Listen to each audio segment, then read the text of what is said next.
अरे अरे, ये क्या? कान्हा जी फूलों से भरी टोकरी लेकर कहाँ चले जा रहे हैं? अच्छा, तो ये अपने भक्त हरिदास के घर जा रहे हैं।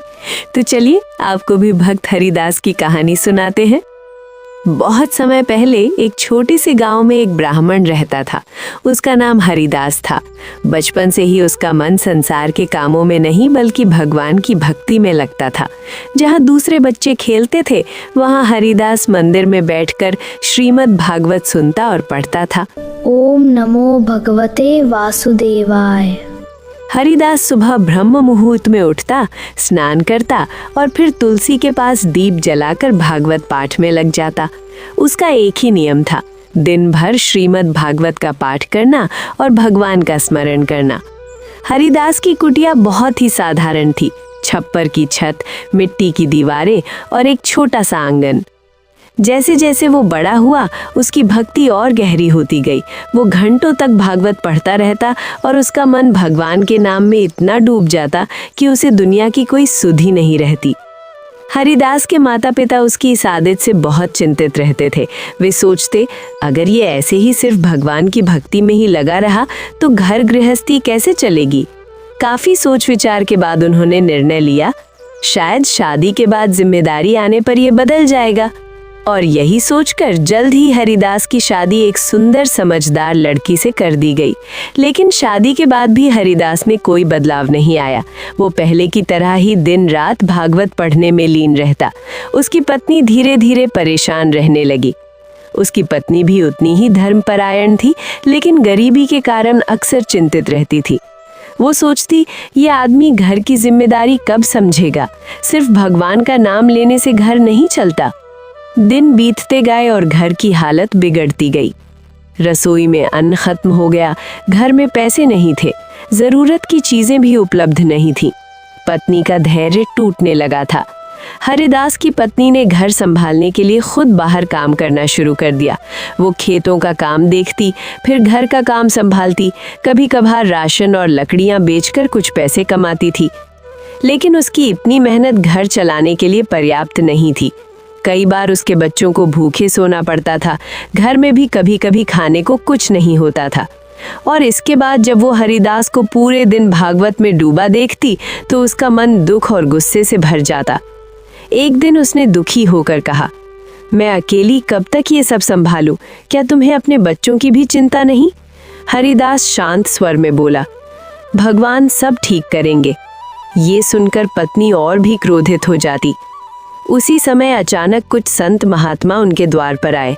उन्होंने विनम्रता से कहा, माँ, हम यात्री हैं, क्या हमें थोड़ा जल और भोजन मिल सकता है? उसके हृदय में करुणा उमड़ पड़ी। वो उन्हें खाली हाथ नहीं भेजना चाहती थी, लेकिन घर में देने के लिए कुछ भी नहीं था। हरिदास की पत्नी की आंखों में आंसू आ गए। उसने हाथ जोड़कर कहा, महाराज, मेरी इच्छा है कि मैं आपकी सेवा करूं, लेकिन मेरे घर में अन्न का एक दाना भी नहीं है।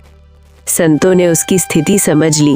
वे मुस्कुराए और बोले, माँ, दुखी मत हो, तुम्हारा भाव ही सबसे बड़ा भोग है।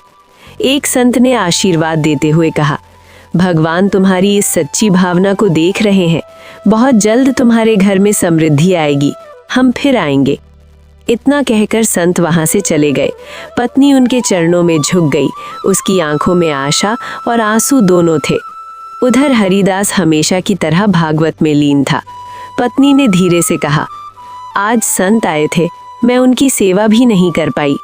हरिदास ने शांत स्वर में कहा, तुम्हारा भाव ही सबसे बड़ा सेवा है। भगवान सब देख रहे हैं। पत्नी का क्रोध इतना बढ़ गया कि उसने हरिदास के हाथ से भागवत की पुस्तक छीन ली और हरिदास के सिर पर दे मारा और कहा, तुम्हें इस किताब के अलावा कुछ दिखाई नहीं देता। उसने गुस्से में हरिदास को घर से बाहर निकाल दिया। हरिदास चुपचाप सब सहता रहा। उसकी आंखों में आंसू थे, लेकिन उसके होठों पर भगवान का नाम था। हरिदास उस पुस्तक के रूप में ठाकुर जी को देखता था और ठाकुर जी का ये अपमान उससे सहन नहीं हुआ। वो रोता हुआ गंगा नदी के किनारे जाकर बैठ गया। उसी समय एक छोटा सा सुंदर बालक वहां आया। उसके चेहरे पर अद्भुत तेज था और उसकी मुस्कान बहुत ही मनमोहक थी। वो सीधे हरिदास के घर के अंदर गया। पत्नी अभी भी गुस्से में थी। बालक ने शांत स्वर में कहा, माँ, हरिदास कहाँ है?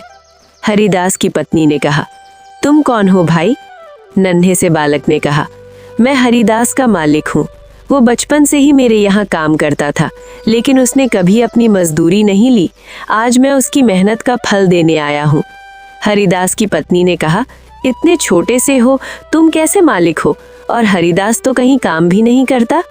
नन्हे से बालक ने एक चिट्ठी हरिदास की पत्नी को दिया और कहा, जब हरिदास आएगा तो उसे ये चिट्ठी दे देना। इतना कहकर उस बालक ने एक बड़ी टोकरी रखी और वहां से चला गया।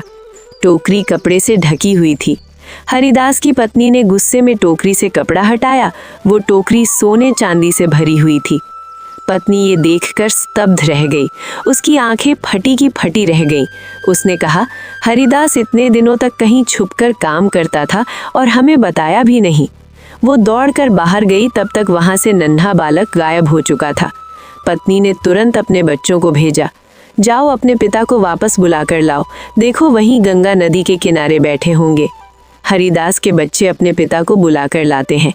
जब हरिदास घर लौटा तो वो ये सब देखकर स्तब्ध रह गया। पत्नी ने घर को पूरी तरह से सजा दिया था। पहले जो घर गरीब की कुटिया लग रही थी, अब वो फूल पत्ती और रंगोली से सजी हुई थी। उसकी पत्नी रोते हुए उसके चरणों में गिर पड़ी। मुझे माफ़ कर दो, मैंने बहुत बड़ी गलती कर दी। आप इतने दिनों तक चुपकर काम करते थे और मुझे इसकी जानकारी भी नहीं होने दिए। हरिदास को कुछ भी समझ में नहीं आ रहा था। वो बस चुपचाप सब कुछ सुन और देख रहा था। पत्नी ने वो चिट्ठी हरिदास को दी। हरिदास ने कांपते हाथों से चिट्ठी खोली। उसमें लिखा था, प्रिय हरिदास, तुमने बचपन से मेरी सेवा की है। तुमने कभी मुझसे कुछ नहीं मांगा। आज मैं तुम्हारी भक्ति का फल देने आया था। तुम्हारा सेवक। ये पढ़ते ही हरिदास की आंखों से आंसू बहने लगे। वो जोर जोर से रोने लगा। हे प्रभु, आप स्वयं मेरे घर आए और मैं आपको पहचान नहीं पाया। वो जमीन पर बैठ गया, हाथ जोड़ लिए और भगवान को याद करने लगा।